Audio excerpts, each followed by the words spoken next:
Alright mga padi, maliit na paalala lang to mga padi ha, sa mga naka-scooter dyan or scooter user. Tungkol to sa mga padi, sa inyong mga center stand.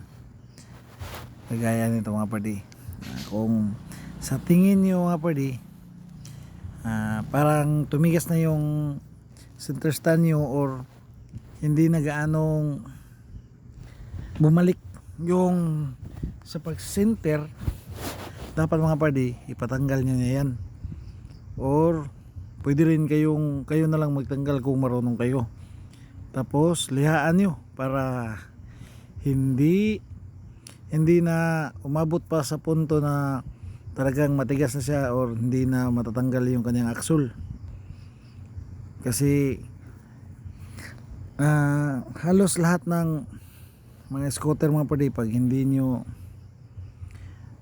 natanggal yung kanyang center stand axle is talagang titigas talaga yan.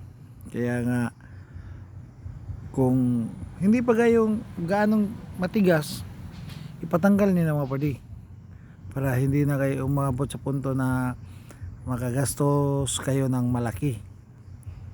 Kaya ito sa akin mga padi, dahil hindi na gaanong bumalik yung kanyang center, ginawa ko mga padi, tinanggal ko na lang para malihaan ko, tapos malagyan ng oil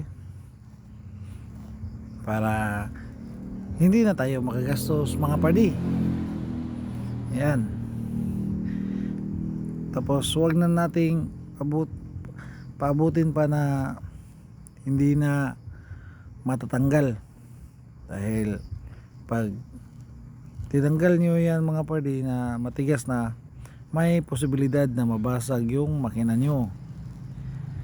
Yan mga padi, lalo lang magastos. Kaya kung ano na yung mga center stand nyo mga padi, dapat palinisan nyo yan para iwas gastos mga padi. Ano lang to, paalala sa mga mga scooter user, lalo na sa Honda. Yan mga padi. Yan lang mga padi. Salamat sa panonood mga padi. Paki-subscribe na lang mga padi sa YouTube channel ko, at please comment. Alright mga padi.